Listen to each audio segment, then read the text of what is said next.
but you're recording now. Okay, and perfect. I will go back on mute.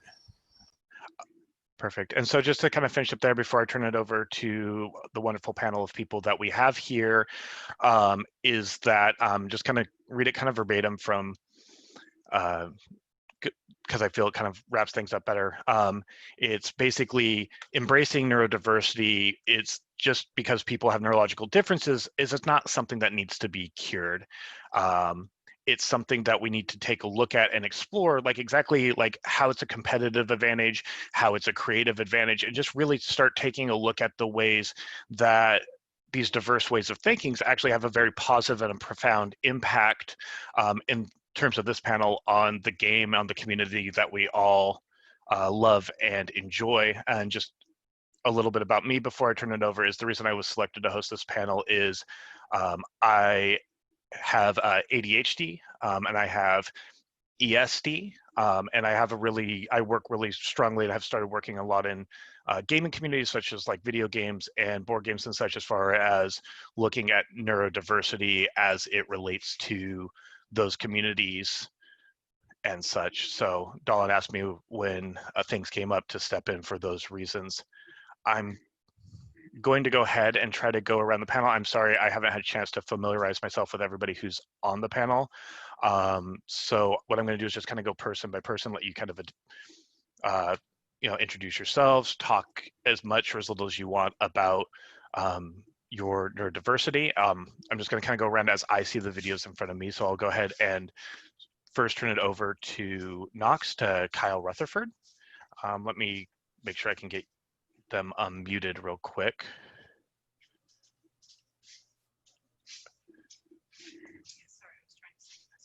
They should be able to unmute themselves now. Oh, they'll be able to unmute themselves. Okay, perfect. No, you have to unmute them and record them. Or change the settings. Oh, now it's working. Now it's working. So my name is Knox. I've been part of Amtgard since 2001. I was diagnosed with autism when I was 15. My dad noticed that I had some social issues and I couldn't process things appropriately. So I've continuously struggled with interacting with people. I've tried to mimic behaviors, and sometimes I ended up mimicking the wrong behaviors from people that were popular, but were kind of jerks. And so I couldn't grasp the idea of how can you be a jerk and then have people just like you. And so when I tried to emulate such behaviors, I didn't receive the same feedback that they did, and that has always confused me. So it's always been a struggle trying to interact with various people. I think that's it for introductions for me for right now. Thank you. And so I'll just keep going around. I think videos lay out different for different people. So Jace, if you'd like to introduce yourself. Sure. Before I get started, I wanted to congratulate Amy. You're looking very nice today. Congratulations for getting Paragon Anti-Paladin. So, yeah. Thanks, buddy. But yes, my name is Jace. In the game, my mundane name is Mac. I play out of Golden Vale. I was, as long as I know, I've had Asperger's and ADHD, which, as I understand it, has been sort of diagnosis has been changed to ASD lately. That's how we're referring to it. I have I've made masking so much of like who I am, because relating to people and like feeling involved in social circles and feeling sort of like, I don't know, neurotypical has been like so important to me that honestly this is going to be a little bit strange for me, because this is like I know that I have some of these tendencies and when it comes to like how my mind works, but working through it and using the correct verbiage might be a little bit difficult for me. But otherwise, I've been playing Amtgard since 2009. I do things in Office. I like to do karaoke on the side. I'm a level 1 magic judge.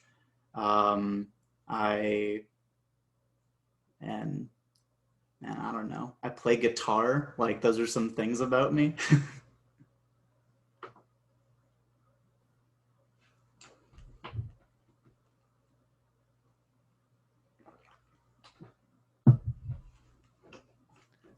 Thank you for introducing yourself. Continuing around, if I'll move on next to Admiral and Cash, Amy Salvador. Hi, folks. Yep, I'm Admiral Ann Cash. Most people just call me Admiral. Hello, everyone. This is really awesome to be part of this. So thank you for allowing me to be a part of this panel. Yeah, so I am a Serpent Knight out of the Kingdom of the Nine Blades. I'm also the current queen. Oh gosh, what else? I have a language-based and processing learning disability. So that's where my neurodiversity comes in. So it's a lot of issues with sort of like reading and writing and processing information, where it's sort of like information overload. I can take in a lot of information at once, and then I have to sort it and figure out what's actually like important. So it's basically, I'm processing so much that I have to then sort. So that kind of slows down the process. Yeah, so that's sort of the big thing for that. Also just like my senses are really heightened.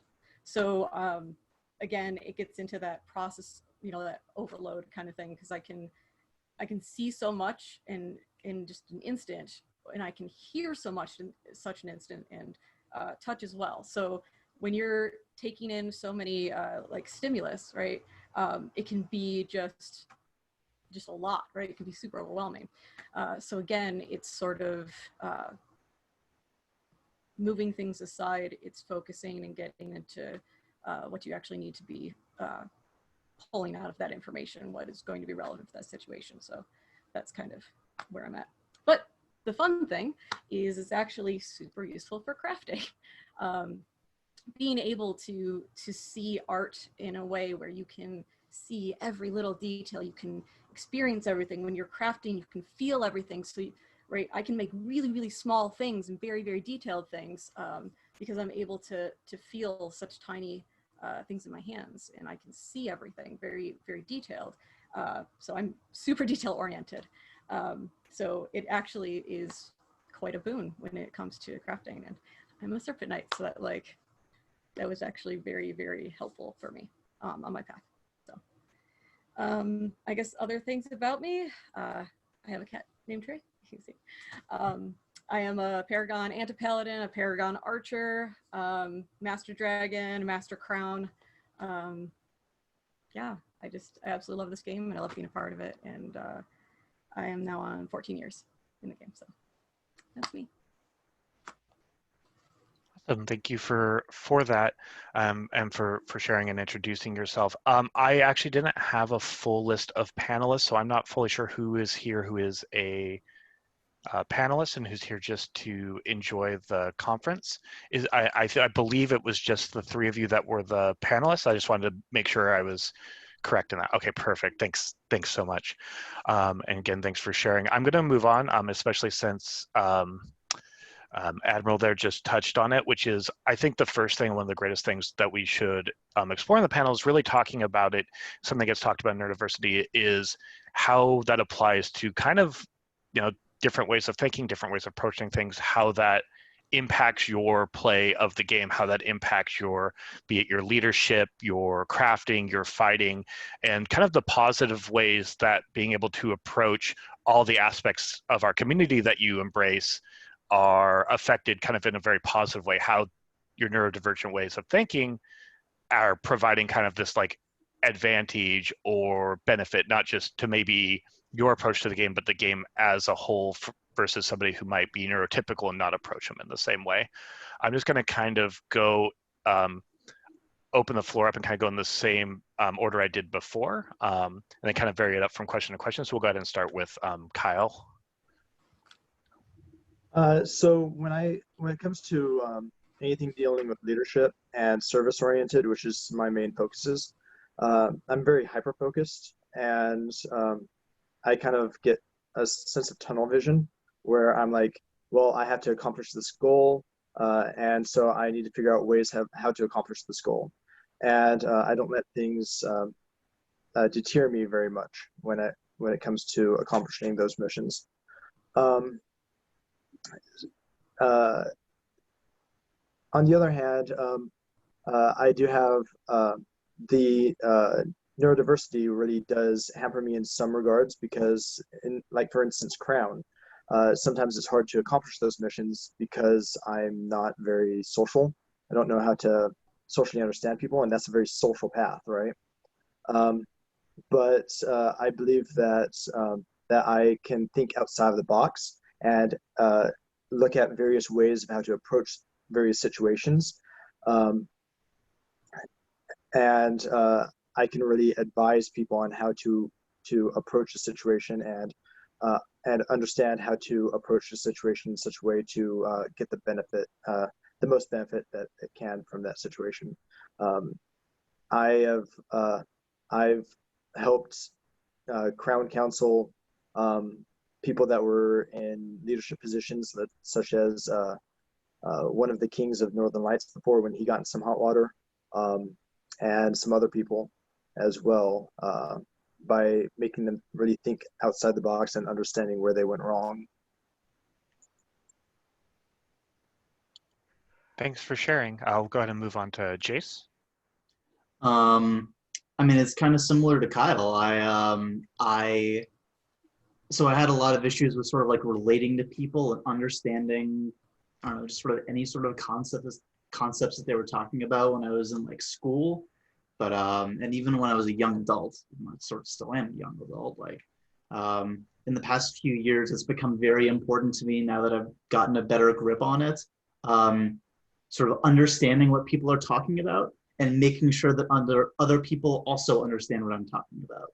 So communication and how things are explained is very important to me when it comes to like aspects of leadership. Like I've been local monarch of my park. I've been kingdom champion. This is now my second reign doing that.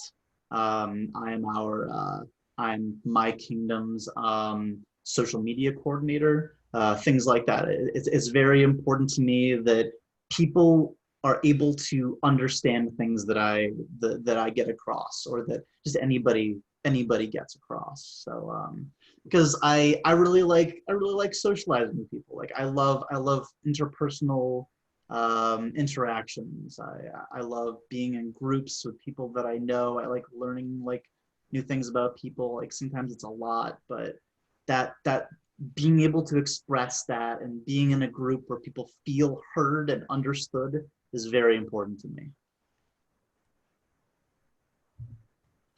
Thank you for sharing. Admiral? I've already touched on the crafting aspect of it, but it does go into other aspects as well. For me, I'm sort of the opposite when it comes to I'm going to say reading body language. I'm very empathic, and because of how I process, I can see a mask from a mile away. I can read micro expressions. For me, I communicate more through physicality and through body positioning, facial expressions, sort of stuff like that. Because again, when you have a language-based learning disability, it's the language, right? It's the actual words that things get a little iffy. So being able to understand and communicate with others in other means, right, is sort of how that, it's a different form of communication. So for me, I'm able to notice when things are off, when folks aren't doing well. when there's a communication breakdown, when somebody doesn't understand something. And in turn, I can step in and go, okay, I know what it's like to have issues communicating with others and getting points across. So I can go in and make sure I can communicate with them, make sure that they're being heard and seen and understood. And if information is being given to them, that visually on their face, they are, you know, showing signs that they're not actually understanding. Instead of them just, folks will feel embarrassed when they don't understand something, they're not getting something across, and they usually won't speak up. It takes a lot for folks just to step up and be like, yeah, I don't understand what you just said. Can you re-explain it? Can you reintroduce it in a different way? Basically, advocating for yourself can be very difficult, especially if you have a disability or are neurodivergent. So just being in a situation where I can pick up and see those visual cues, I can then step in a leadership role, right, and make sure that you know, to help sort that. Trying to think other ways that that's useful. Oh, so in actual play, right, in games, I have this weird thing. If you've ever seen Sherlock Holmes, it's when he analyzes the whole battle and how it plays out before he does it, and then he makes his move, and it's all like boop, boop, boop. Oddly enough, I have something that's actually kind of similar to that. So like if I'm doing Archer, right? Who I'm taking my shot at, where I'm shooting them, with what arrow, it becomes a priority targeting thing. So I back up and I can see the whole field in just a blink. I know where everyone is, I know where they're going, and then it's just, okay, because of their positioning, they're going after that guy's about to do this. So if I go over here and where's the objective, and that's, okay, so boop, boop, boop, boop, that's the guy I have to hit. But he's got this, so I know that if I kill him outright, then he's just gonna get his per life armor back, and I don't want that, so I'm gonna leave him, right? That. Like, it takes longer to explain it than to do it. Instantly, you're just seeing everything, in just a blink. It's kind of fascinating just to see everything. How I always like explain it is like for reading, for instance, right? When you see a piece of paper with words on it,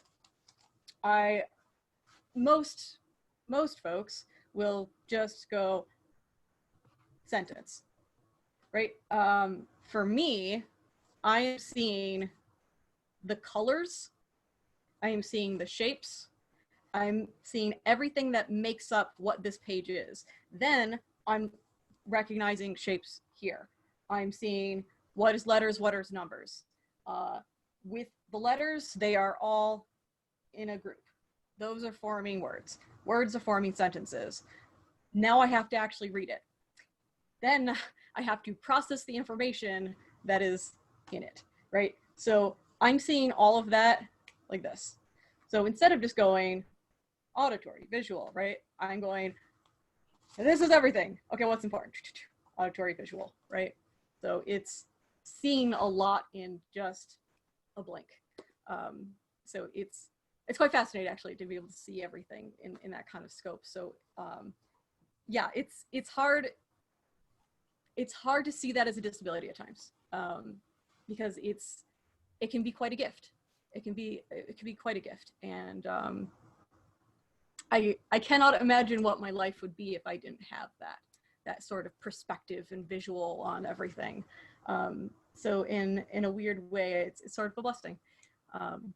It does absolutely have its struggles for sure, but it's not altogether a bad thing. Thank you so much for sharing. And I'm really glad you touched on that. Kind of leads into the next point, is oftentimes, and up until recently, neurodivergent ways of thinking have often been referred to as disabilities. And what a disability really is kind of gets defined as what society's expectations are. So in the case of neurodiversity, what society's expectations are on the way a person thinks. And obviously over the years in Amtgard, that's created a lot of like roadblocks and unique challenges where it's looked at more as accommodating or just dismissing, in my personal experience, as somebody's things because they have this mental disability, whereas really it's a divergent way of thinking. If the panelists feel comfortable, like don't share more than you feel comfortable sharing, just kind of, if you would, just like, so people have an idea, share maybe some roadblocks you faced and ways you wish Amtgard would, or ways Amtgard has started to actually lessen those roadblocks for other people who might be neurodivergent, facing those same roadblocks along the way. And again, if it's something that hasn't really been addressed, how we as a community can start addressing that so people don't face those same challenges and roadblocks just because they're not neurotypical. This time we'll go ahead and I'll throw it over to Jace to start. Sorry to do that while you were drinking. That's okay. I am a very emotional person.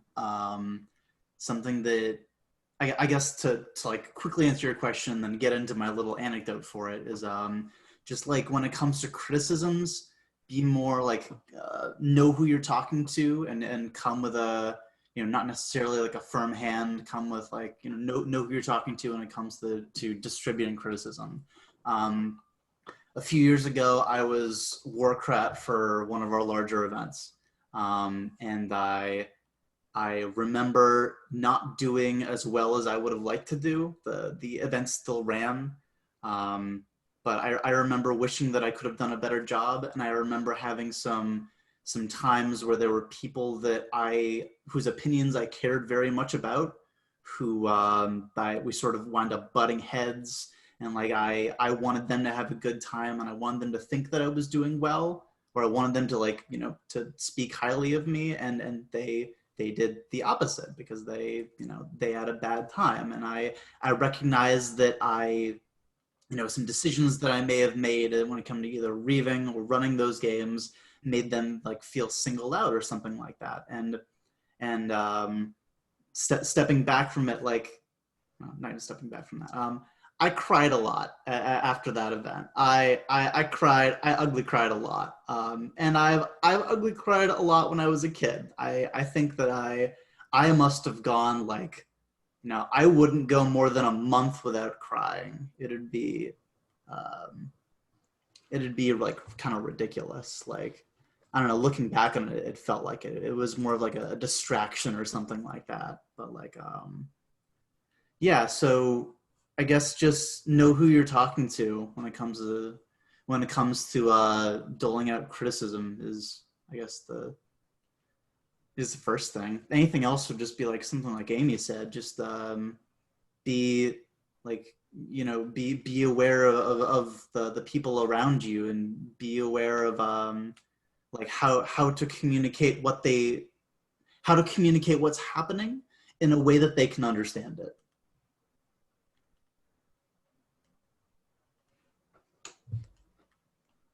Awesome. Thank you so much for sharing. I'll turn it over to Admiral to continue. Yep. Yeah, I think the biggest thing right now in our game is that a lot of folks don't know we exist. They don't know quite the scale of how many of us cover this.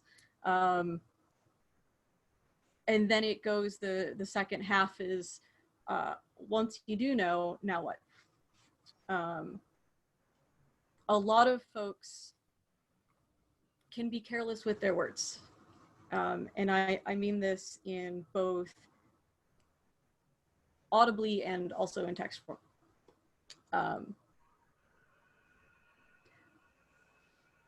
We are no longer in high school, but there's still high school style bullying happening. If you go onto a forum anywhere, you can see folks just digging into each other. It's unnecessary. How we communicate with each other is not gentle. And what you are making fun of somebody for, you have no idea how deep it can cut. Right, for me, I have issues with spelling, right, with writing. Now, I write a lot. Part of, my position requires as such. I'm not incapable of doing so. It's just challenging. But I have to use devices to assist me. So sometimes I'm using voice to text, right? I absolutely am using like text readers, right? So my phone will verbally read what is on the page for me. But spell check is pretty essential for me. So the problem with it, however, is if you spell the word correctly as in a different word. So you are attempting to spell this and you spell this wrong, but it also happens to be an actual pre-existing word, just not the one you were trying to use. It will not tag it. They will not flag it. You won't know that it's not the word that you're trying to use. So I just taught a class actually on park psychology and prosperity. And how I spelled psychology was not the correct spelling of psychology, but it was the correct spelling of a different thing. I believe it was the study of allergy, which is hilarious. Can look back, yeah, that's hilarious. But in that moment, I got made fun of in 3 separate kingdoms for spelling that wrong. For somebody who has been bullied all of their life because of spelling and reading, I can look back and laugh, sure. And I know that they weren't, trying to be hurtful. They thought it was funny and thought it would be, whatever to poke that jab. But that cut really deep in that moment. So I think the challenge is that folks don't understand that. They are careless with their words. They're careless with how they communicate with others. And what is funny to them can be extremely damaging to others. Additionally, I think that a big thing that we have in our game is that it is very, very, very text-based. Right? If you're on a BOM, a COM, sorry, BOD, COM, if you're in office and have to express all the things that you're doing in that term, giving announcements, if you are not in office and you're just a player, all of your announcements are coming through text, right? How we communicate with everyone on large in this game is through text. Our rule book is a 72-page document. It's all through text. Now, folks that, that have disabilities such as myself, right? And I'm calling disability in this sense, just to be clear, because neurodivergent itself is not necessarily a disability. So I just want to be clear on that. But there are things that are struggles, right? Not having a different way to communicate with 8,000 people where it's only text-based. I'm going to tell you, there's a lot of folks like me in this game, and having them sit down with a 72-page book is not a very realistic thing for us. Now, I've done it, and it's taken me years to actually get through the full thing myself. I will say I have this giant passion project to make it into an audiobook. So that's something that I desperately want to do, because it's just like, we've existed for over, 35 years at this point, and we still don't have that. And that's kind of sort of out there for me, because it's just, it goes so much further than just, folks with that are neurodivergent. How all of us learn and process information is different. It's the VARK, right? If folks are familiar with that, it's, what is it? Visual, audio, reading, and kinetic.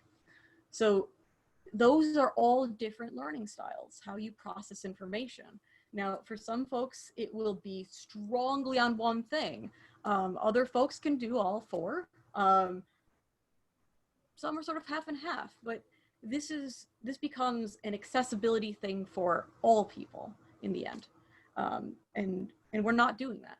But for folks that are neurodivergent, we might be just very, very dependent on one of those. And we may not be able to do one or several of the others. So how we communicate with each other and how we process information and how we're taught and how we teach others, it would be amazing if folks would keep in, VARC in mind when when they are delivering that information and making that accessible to others. Right now, as I said before, I'm Queen of the Nine Blades. So I have to post everything that's happening, all the announcements. But what I do as well is I make videos of all of the posts that I make, just to have it be a different way for folks to be able to get that information and a different way to process it. So my hope in the future would be that we have other methods of communication and that we don't rely so heavily on text. And yeah, that's pretty much it for me. Yeah, thank you for sharing, and also for just giving a lot of kind of examples of different ways that we could definitely approach things like learning and getting information across. And I'll kind of touch back and roll back to that on the next prompt. But before I do that, I want to go ahead and give Knox a chance to kind of speak on this prompt right now. So I have kind of a laundry list of things that are both in Amtgard and out of Amtgard. Like, for example, I tend to pace if I'm waiting around, and I was pacing in a parking lot, and security got called on me because I was pacing around in a parking lot waiting for my ride, a place that I had just interviewed at. Another time I had gotten fired from my job by even mentioning I had ADHD, and he claimed, well, I just might walk off the floor. So I've been a victim of discrimination for a very long time in my real life and also in the game. A good example of things that happen in the game is I've always been the very socially awkward person, but despite me working events, helping out events, I was always passed up for roses. I had 0 roses, and the people that were in charge just wouldn't give me one. And so I saw people get awards, and I was just always left at the wayside. And then other instances, I had some of my property vandalized, and I was visibly upset. I think Locke knows about the situation.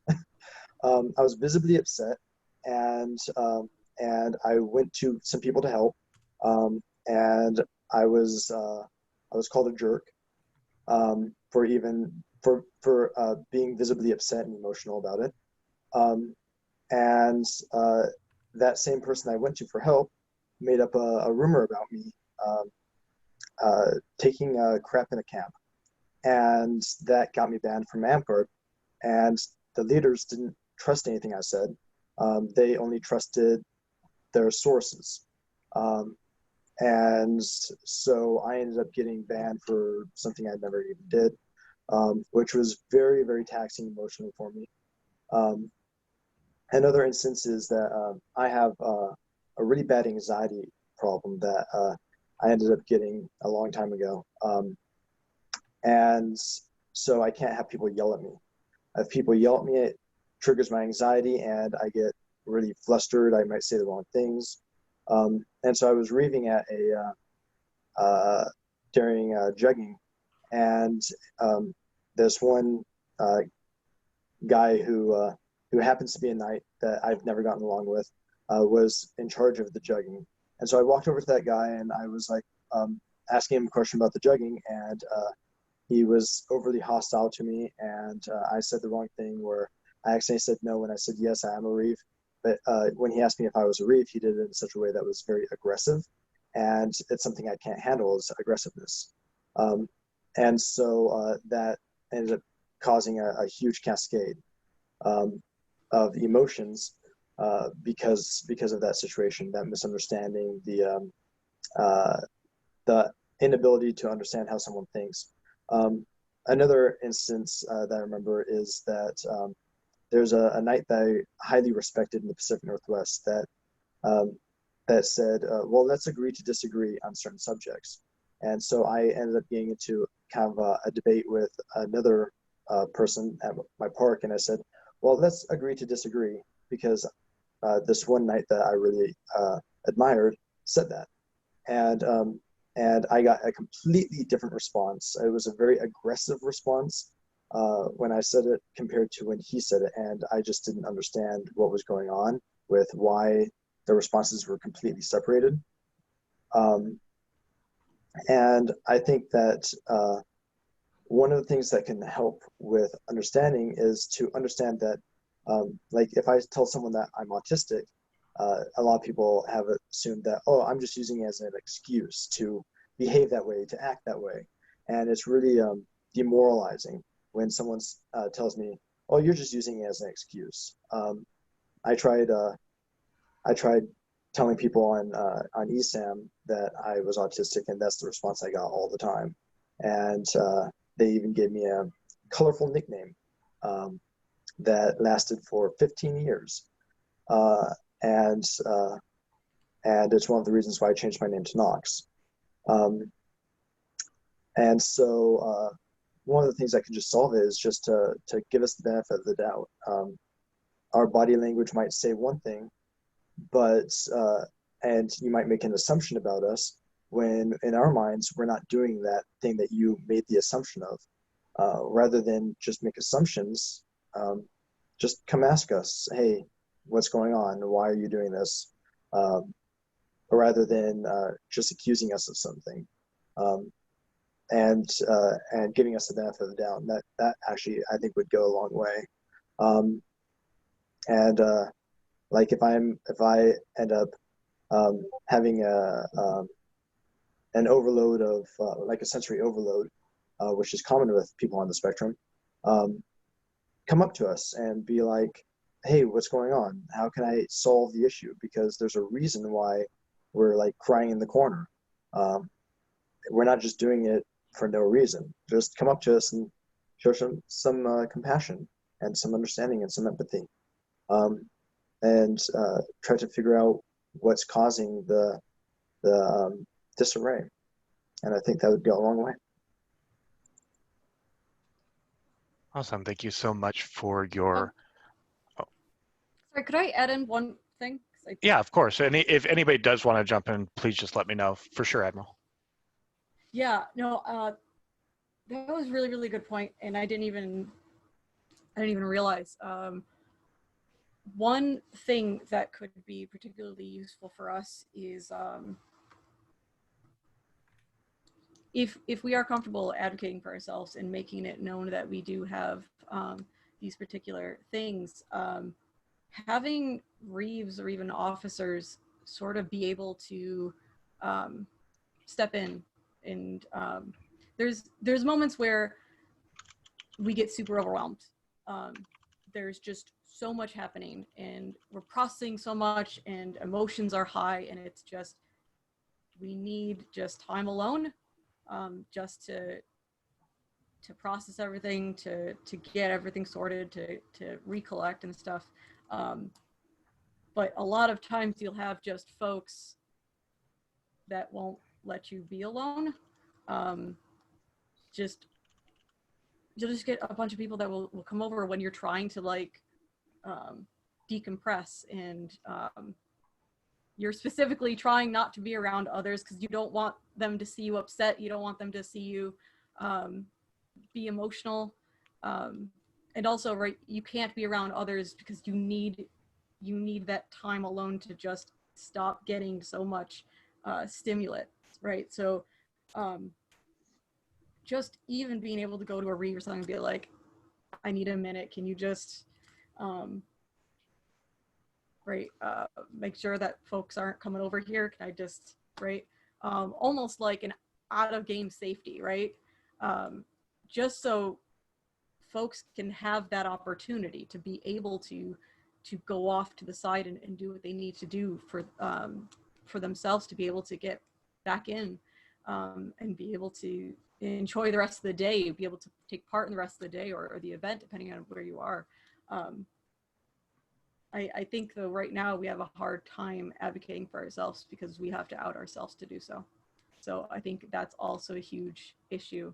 I think that if we felt more safe and secure in this game, without being judged, without being bullied or criticized or rumor mongering happening, I think that we would be able to speak out and be open about our situations and be able to advocate for ourselves, because it's sort of this weird vicious circle.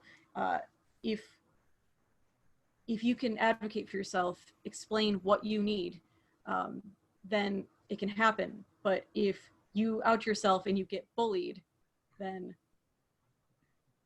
what was the point, right? So it can end up causing more issues. Blah, words.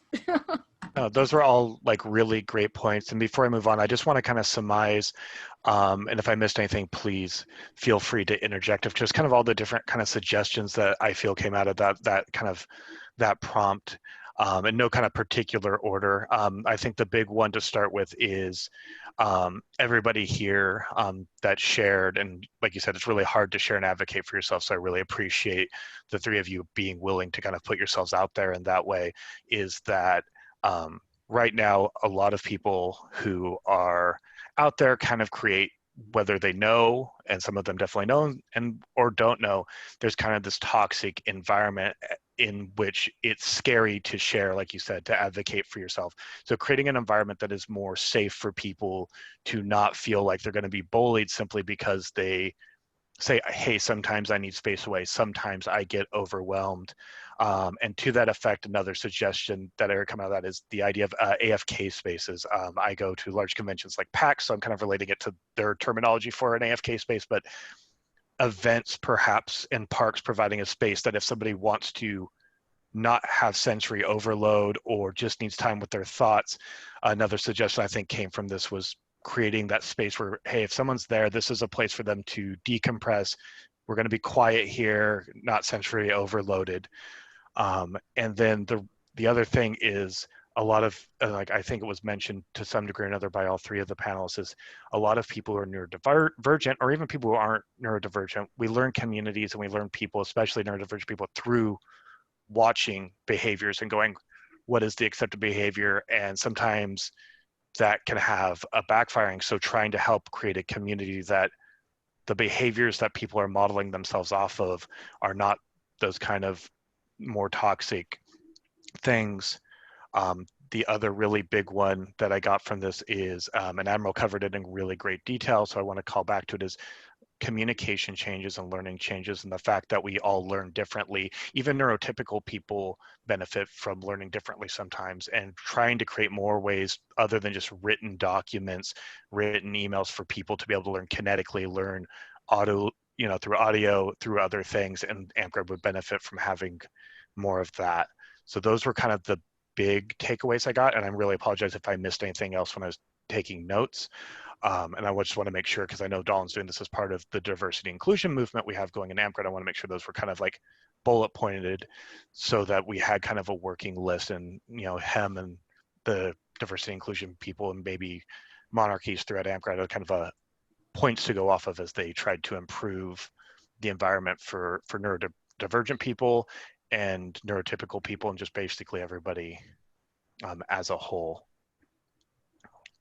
And with that, I'm going to kind of move on to the next prompt I have, and I'm just going to preface this with just a little bit of like a background. I know that Amtgard is a community, it's a game, it's a club, but I think it's important to kind of relate it to how the world is. So 80% of neurodivergent people find themselves unemployed at some point, or to the point that they end up on a disability and can't be employed.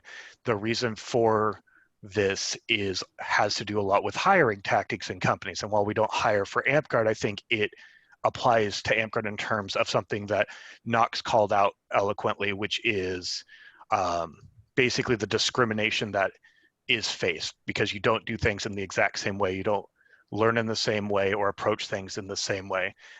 So companies, when they hire, they like hire a broad skill set. So somebody might be super great who's neurodivergent at logistical things, but might not be able to handle another aspect because they have to do everything. It becomes hard to be employed. With Amtgard, I think that applies because we might expect somebody to be able to do everything in Amtgard, when in truth, they might just be super good at approaching things in one way or super good at an area. So the reason I wanted to bring that up is just like how, and I think we covered it a lot already, but like, do you, oh, I apologize. So basically, do you feel that, so I'm really sorry. So this is my own Doing great. You got this. tick jumping in. We're not in a rush. So yeah, so when this comes to, when I'm talking about it with businesses, obviously comes to hiring and people not getting hired. When I'm speaking about it for Amtgard, I'm talking about us actually recruiting and keeping a new person, whether they walked by the park and saw us, whether they saw us interacting online. I know we talked a lot about educational stuff. We talked a lot about toxic environments or people being hostile online. But do the panelists feel this has an impact on our ability to actually recruit and maintain neurodivergent players? Because obviously you've all had your roadblocks. Other players definitely have all had their roadblocks being neurodivergent. But obviously the panelists here have stuck around. But do you think there's like a community that we are just losing out on because of how we approach things? And for this one, I'll go ahead and toss it to Admiral to start. Yes. Hard yes. Oh gosh, right. Again, like I said before, it's like, hi, welcome. Here's 72-page book. Good luck. Right. That is such a, oh gosh. Also, right, for somebody that's neurodivergent, coming into a field their first time, not knowing anyone, not understanding the game, having a lot of information they have to learn and process, but then so much to see and hear and do. It's a lot. It's a lot to take in. It can be super overwhelming just to all of a sudden just walk into just sensory overload.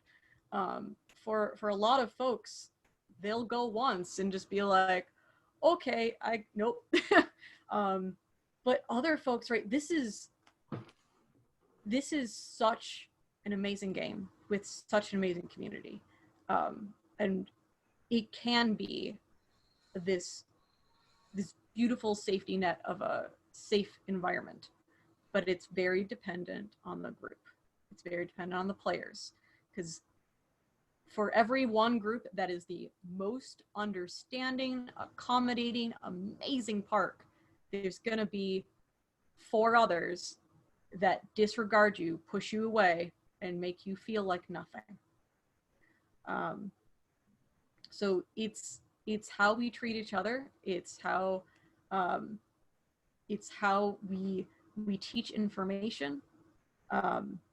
It's keeping checks on folks, knowing when they're not okay, and being able to communicate and see what their needs are, and not treating them like a burden, not making them feel guilty that they need help, need something re-explained or explained in a different way, or need a moment to process or to decompress. Just not sighing every time they ask, right? Can you remind me what the death count is? They're not going to ask you again, but right? They're going to go and just not know what the death count is. They're going to just be like spying on others, trying to figure out how long they're counting for, right? They'll find other ways to find the information, but it's going to be a workaround, and it's going to be a terrible experience for them, right? But one time of them asking and getting this really negative response from you, they're just going to stop asking questions. And then they're going to be confused, not know what's happening. And then they'll just be like, I can't play this game because I can't ask questions. I don't know what's happening. and I'm made to feel like a burden and unwanted. So yes, by all means, there are absolutely things that we're doing that pushes away those that are neurodivergent. Absolutely. Thank you so much. Move up to Knox. So I've been told multiple times that if it wasn't because I'm so tenacious, that I probably would have left the game a long time ago.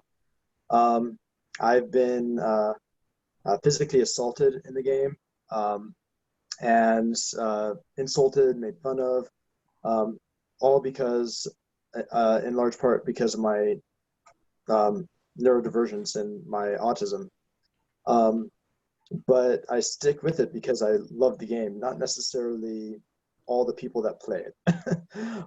And I think that because of this, people that are less tenacious as I am will probably look at the game and nope out. They'll say that it's not for them. They don't want anything to do with us, because who wants to just show up every Saturday to get insulted, to get abused, so on and so forth. Who wants to come to campouts, and the campout experience is just rough. It's one of the reasons I don't want to go to Black Spire anymore, because I've never had a positive experience going to Black Spire, and Black Spire is missing out on neurodivergent people because of this. So I think that it's pretty important for we as an Amtgard to be able to come together and support neurodivergent people and to really promote us. Thanks for sharing. And then Jace. Oh yeah, don't be an asshole. I mean, like, I think that that's something that we can all get behind. But yeah, it's so speaking from my experience, I'll have a little bit of trouble relating it, like, particularly. I don't know where the sort of like the normative side of me begins versus where like the abnormal part of me is. So like I can only really speak to my experience. I know when I joined the game that I felt like I had a group that I connected with, and I think that that's the thing that helped me thrive, is that like I had this group, and then that group grew, and I think that that can apply to anyone who's brand new to the game. Is you want to meet them where they are with however they learn best, just like Ancash was saying, and you want them to feel heard. You want them to feel understood, and you want them to hear and understand you in whatever way is best. And not just that, you want them to feel like they're going to be a part of their community. You don't want them to feel like a burden. You don't want them to feel like their quirks or whatever makes them an other. You want them to be part of us. Yeah, I think that's most of it. I mean, like, don't be a jerk. Unfortunately, when it comes to the way that awards are presented in our game, people get a sense of superiority. Like, people are like, oh man, I'm better than you because I'm a noble, I'm a master, I'm a knight, I'm a paragon, I'm an officer, I'm any of those things. And like, those are things that you earn, and it's nice that you earn those things. Those things don't make you better than anybody. And that's an easy thing to say and a harder thing to do. So if that's something that I think that's something that we are applying better now than we used to, which I'm definitely thankful for. And to go back to something that that Amy was saying, I know somebody locally who's working on doing a like audiobook version of the rule book. I don't know where they are in terms of that project, but if you're interested and if they're interested, I could like maybe facilitate you guys communicating.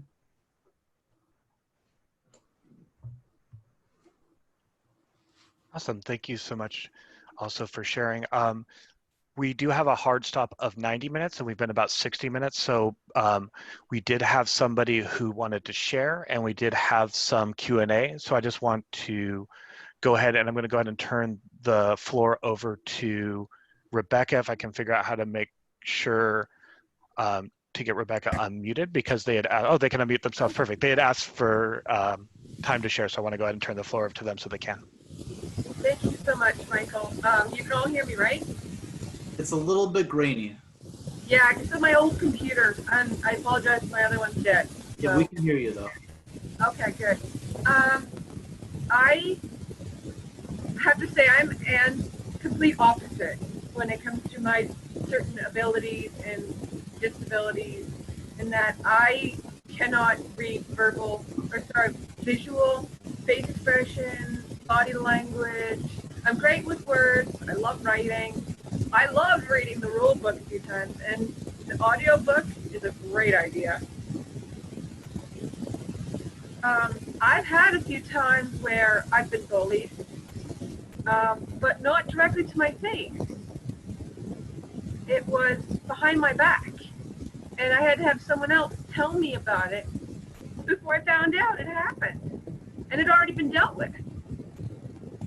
So other people learning about me being bullied and solving it before telling me was great. Absolutely great. And so far I've been lucky, and I haven't had any, sorry, my cat, haven't had any major overloads during field. I have asthma attacks more than I have overloads, knock on wood. But Juniper writes here about something really cool, and finding a way to have your reads and officers recognize when people are in a situation and help them out. I've done that. I go to my officer on field and say, hey, if I haven't already, this is my situation. If I'm like this, can you please help me out? And that's been helpful, because I have had a situation where I had an overload during a field and they were able to help me. So it is great that people are understanding, and that if there is an issue behind my back, don't get me involved. Just deal with it and let me know afterwards. I have unfortunately been in a situation where they are saying that my negativity was toxic environment, and they wanted me to quit, voluntarily ban myself for a while, get professional help, and then come back. That was the biggest blow for me so far, and that was just, it was awful, and I felt like no one understood me at that time. Thankfully it passed, and it just turned out to be one of my bad mood months or something, I don't know. But it's been really good having people who understand me and understand how I'm doing things and how I'm trying to work through things and learn. I actually had to put heal spell to music in order to learn it, because reading it was great, but it was memorizing it was the hard part. And since I'm nonverbal, I can't just repeat it to myself. That doesn't work. So by putting it to music, I actually learned it. And now I'm learning the lycanthropy one. Someone sent me a link to the actual video, and I'm just playing that on repeat. So everyone finds their own way of learning how to do things, and I think that's important for everybody, not just us. That's it's a really good thing for everyone to learn, and I thank you for letting me share. Yeah, thank you very much for taking the time to share. It's been mentioned by other people, sometimes it can be a difficult thing to be open about that. So really appreciate you being willing and taking the time to share. No problem. And that, Give me a sorry. moment to feed the cat. And then I want to get on, we did have a question I asked people for questions. So this one is from Jupiter, and Jupiter says, I know when I'm in overload, I often can't get out of the stressful situation at all. I can't process enough of the environment to be able to find a way to someplace less overwhelming. So I'm stuck in a spiral overload. and this is for the panelists, do you think there's a way for Reeves/officers to be able to recognize when people are in that sort of situation and help them get out without it backfiring into being invasive for people who don't need/want that? And anybody, the panelists who wants to go ahead and speak on that first, feel free to speak up and answer. I think I can take that. Yes, I think that like the first step is advocating, right? Letting folks know that that is a possibility, that can be a scenario that can happen. So that way they can recognize what it is when it happens, right? If they don't know, then they're most likely going to make a whole bunch of decisions that will be counterproductive to the situation. So essentially, if your Reeves or officers are aware of it, right, then they can, right, they can be sort of that block for you, right? So they can make sure that you can get out to a safe location, that you feel secure, and go through whatever mechanisms that you need to be able to get yourself back to a safe, secure situation. But also make sure that they're running interference, essentially, right? Making sure that you're not going to end up with 10 people going, "Are you okay? Oh my God, do I need to call somebody? What do I do? I don't know," right? Like, that is only going to make it so much worse, right? Just making sure that folks are aware and that it's normalized, right? That it isn't an emergency situation, that some crazy dramatic thing hasn't, no. Sensory overload, oh, it's fine, right? You're just like, nope, just, no, we're good here. Just go ahead. No, we're good, right? Just let them run interference, let them be able to basically just help be that divide between other people panicking on your behalf to help you be able to get into a location in a scenario where you can address those things.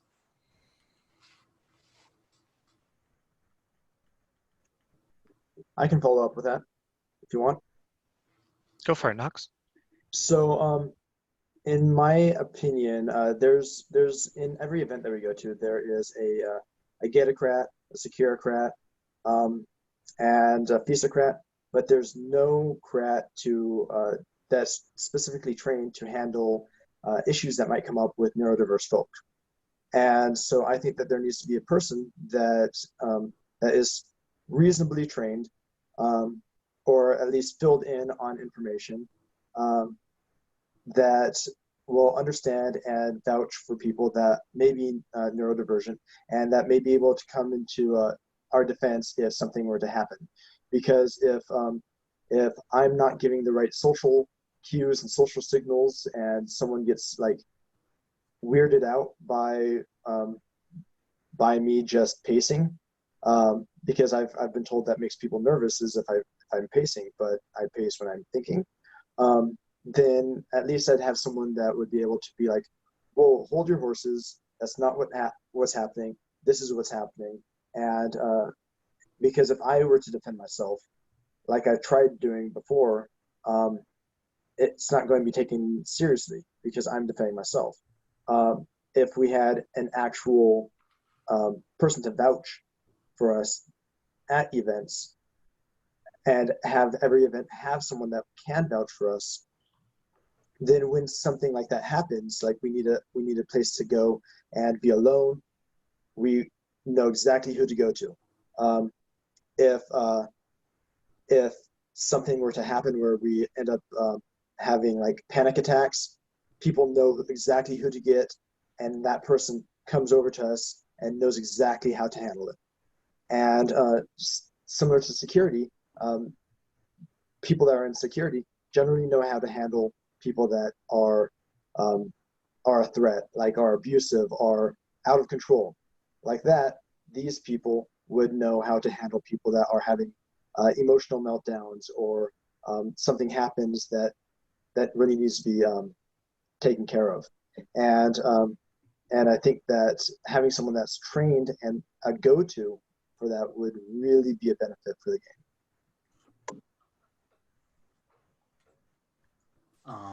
I guess like building off of what those folks have said and also what's happening in the chat, I will be autocrat for an event next year that we'll be holding roughly around this time in my kingdom, and the Metacrat and Securitycrat have both spoken to me about having a tent available or just an area available in the site for just like a calm, quiet space away from field, where if people are going through those sort of sensory overloads or just like panic attacks or just need a space to be calm, that's available. So it's a conversation that I don't know if it's necessarily happening game wide or even, you know, kingdom wide for our kingdom, but I know that there are people in positions of authority who are having that conversation and spreading it on. As per the people who ought to be trained, I think that Reeves knowing it is a really good place to start, or a good place to go to. Beyond that, like having the Metacrat know, the medics know, security know would be excellent. Officers knowing would be very important in my opinion. Although that's, I mean, I guess that they're more like administrative, but and yeah, but it also starts with a willingness to a sort of willingness to make yourself vulnerable and to let those people in those positions know that like this is something that might happen. We are oh man, how did I want to phrase this? We're not looking for special treatment. We're looking for treatment. We're looking to be, you know, we're all people who have some scale of how we react to things. Some people are higher, some people are lower, and we're not looking to be, you know, I mean, like Knox was saying, we're not looking to be treated as special or different. We're, you know, or given exceptions for how we are. We're looking to be treated like people, and we want to treat each other well. So yeah. And yeah, I really appreciate all three of you sharing on that. That really really covered what the next prompt was going to be. So I really appreciate Jupiter asking that question. So just kind of, again, a recap at a kind of a final point, just starting with, basically there's a lot of research that's gone into like neurodivergent and socializing. And there is this pressure that's put on neurodivergent people to meet what is considered the gold star standard, which is the neurotypical way of thinking. But that's really kind of an unfair expectation of socialization because it gets viewed as a disability. It's something that the person has to fix. And we're already seeing changes in how caregiving's done, how children are being educated. And I think that needs to also start applying to social clubs such as ours in terms of, instead of having the expectation, and I think everybody's kind of said that throughout the chat, of people to change to meet some neurotypical standard, that really and that really overwhelms people. It takes a lot of emotional energy. It takes a lot of time and dedication away from being able to focus on areas they could improve the game or would enjoy, because they're focusing so hard on needing to be the same as, when instead we really should be able to start combating that kind of that prejudice and bias by putting that expectation to a certain level, in my opinion, is kind of building off of that on officers. And that comes with creating a safe environment where people who are even neurotypical but neurodivergent or things can go to their officers and go, hey, this is me, this is something that happens, and not have the things that we've all expressed where there's abuse that comes out of it, or being cast aside or being told how you should behave, but instead having our officers, having our Reeves, having our security staff become aware of these things because we know our people. And I think, to me, just to build off that, I think every idea that was shared by the panelists and in the chat is amazing. And I think that really also, though, does start with a systemic change to Amtgard where people can feel safe. Because I know for me, I was the kid 20 years ago with the temper issue at my park, and that's because I didn't feel safe. I would rather be known as the kid with the temper issue who needs to work on his temper than be known as the ADHD kid who then gets written off as the ADHD kid. And I think we have come a long way, as Jace mentioned, but I think part of that is making it so people feel safe, even if they don't want to share with the whole class, so to speak, the whole club, that they can share with their officers, and so that their officers and Reeves and there are people, because I did find my group very early on when I came to the game. It sounds like Jace, you came in with found your group of people, but not everybody is lucky enough to find a group of people who can kind of accept them. And I think making those changes so at least people who are running the club know how to address that would be good. And I just want to kind of, at this point where we have about 15 minutes left, so I want to say a few things, then turn it over to each of the panelists for final thoughts.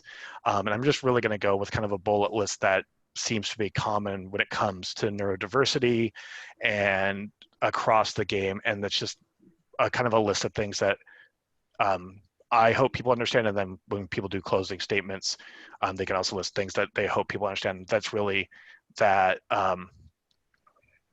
disability, neurodivergent thinking, no matter how profound, it doesn't diminish personhood.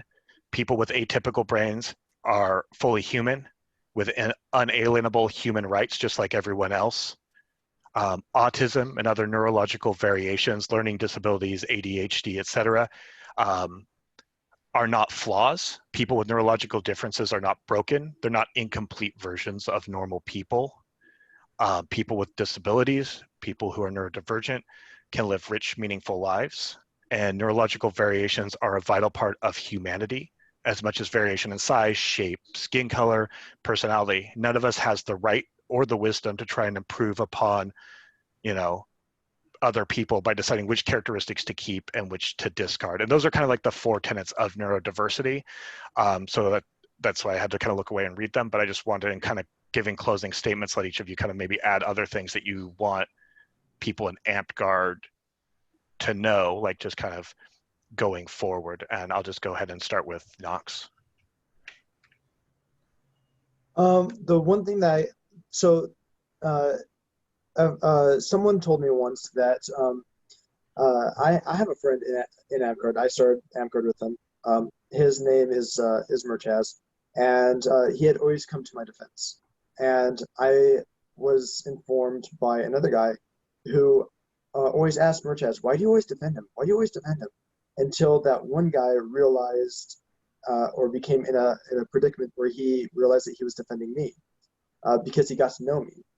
And so, with that said, I think that the bottom line is try to get to know us, because we can make very bad first impressions because we send off these weird signals that you're not used to, weird body language that you're not used to. And because you're not used to this, it's like a tribalism thing where you're like, oh, he's different, so we're going to have to push him aside and not want to get to know him. But what I'm requesting is just to get to know us and understand us a little bit better, and then you'll begin to realize and begin to understand how we think, and that we're not bad people. We're just people that think differently. Thank you so much. Jace? Oh man, I'll admit I came into this panel a little bit worried because like I said, I've masked so much of my life that I'm not even really sure where what parts of me start where. I like to think that I portray myself in such a way that people aren't just like, is that somebody with ASD? Like, I don't want that to happen. You know what I mean? I want people to be like, oh, that's a guy. That's a person who does a thing. Like, hooray. And I just want to be like another person. But the leading up to this, when I offered to be a panelist and did some more research and, and did some soul searching and self-reflection, it really does strike me as just, it's another form of diversity at large. It starts with stopping the stigma that people who are neurotypical or people at large have about treating people differently because of a certain expectation that they have, instead of treating them by their individual like needs and things like that. It's if you just listen to what somebody needs or what somebody likes, or just treating people like they would a friend. I mean, with the exception of the assholes that are, you know, here and there in our game, which, you know, we would like to stop being assholes. We're, for the most part, good to each other, and we want the best. We want the best for each other. I consider pretty much everybody in my kingdom my friend, and I want to see them achieve the things that they want to do, and I want to see them do great things, and I want to watch it happen, you know. And I hope that other people have, you know, maybe not feel that to the same degree that I do, but I hope that other people can get behind that.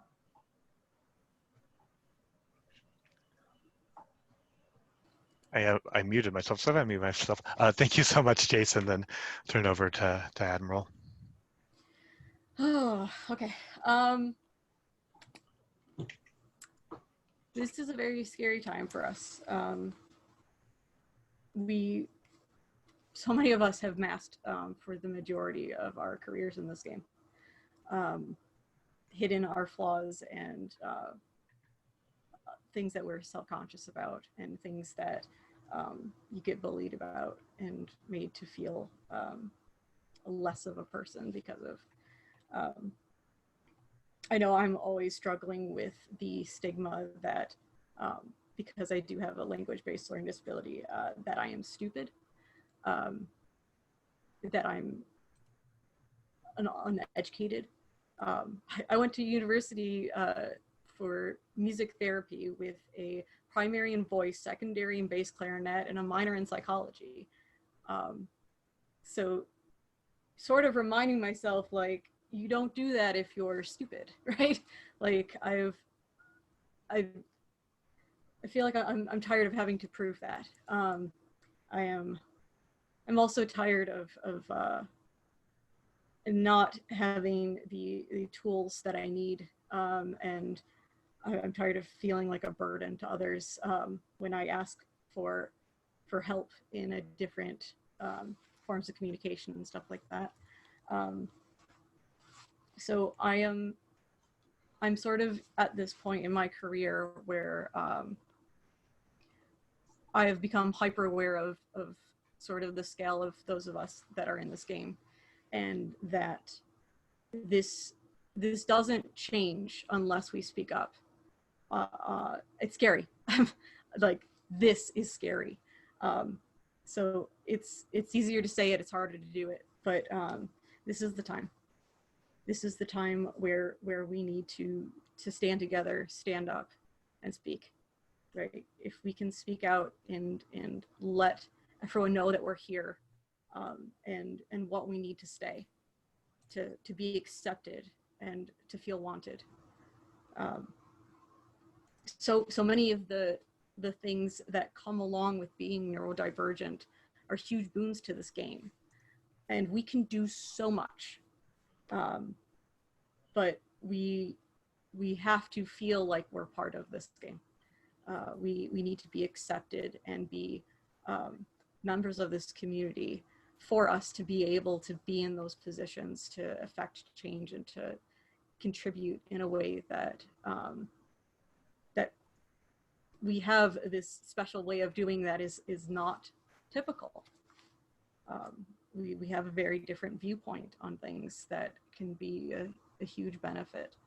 But again, if we're too scared to come up, to talk, to say, hey, I can do all of this, but for this, I need this, and then I'll do all this. We need to be able to do that. So it's a hard ask, but to everyone out there, everyone that is one of us, and all of those that are advocates and supporters of us, now's the time. Be seen, be heard, step up. We can affect change in this game but we need to do it together. And if they don't know we're here, then this keeps going. We have an opportunity now. Also, V9 is coming up. Make sure you do the surveys, speak up, make sure that you volunteer for the focus groups. That's a chance for you to speak up, a chance to be heard. We can affect the game in the future, but we have to do it now. So be brave, you've got this, and look to each other. We're all here to help each other. So Thank you so much. Sorry.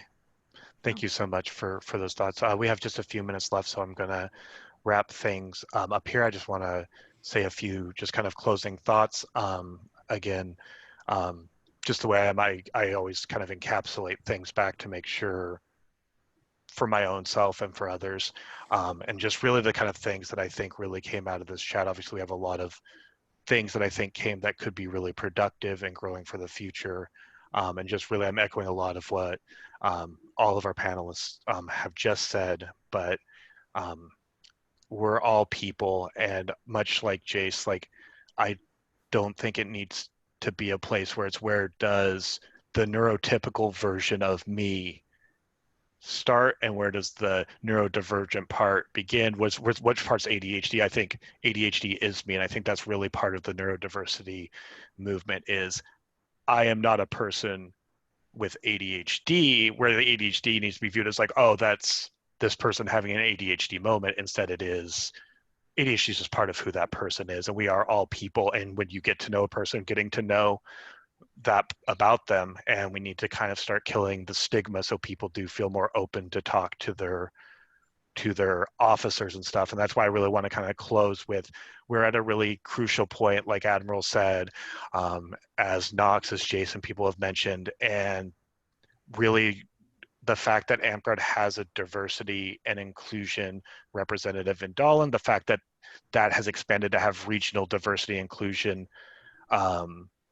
advocates, people that we can go to, I think is a huge first step. And I want, in case people are unaware of that, in case it fell through the cracks, because again, it's all written information to be very easy to miss. There are regional DNI reps. I don't have the list in front of me, but should be easy to find. I'll try to make sure that gets put somewhere. Always you can reach out to Dahlem. But basically start, if you don't feel comfortable talking to your monarchies or people at your local park, they are there as people you can bring those concerns and stuff to, and they can probably help facilitate the conversation. And I just wanted to make sure I ended on really like this meeting is something that was set up as part of diversity inclusion for neurodiversity. But those diversity inclusion reps, those are there for all of diversity. So be it your race, be it your gender, be it your sex, be it your, neurodivergency, please feel free to reach out to them. They are there as kind of an extra layer to help. So again, I want to thank everybody who attended, who was here to share, to ask questions, to learn, to support. I want to give a special thanks to our three panelists for being brave enough to put their experiences out there, to share and make it kind of public known their experiences. And also thanks to both Rebecca and Jupiter for asking questions and also, putting themselves out there because it can be scary to share. With that, I'm going to kind of wrap up. Again, thank you, everybody, and have a great evening. Thank you for having us.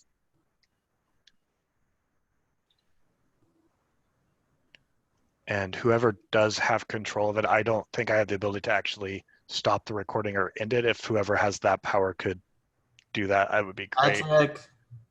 Thanks for letting me share, guys. Bye. Bye. Bye.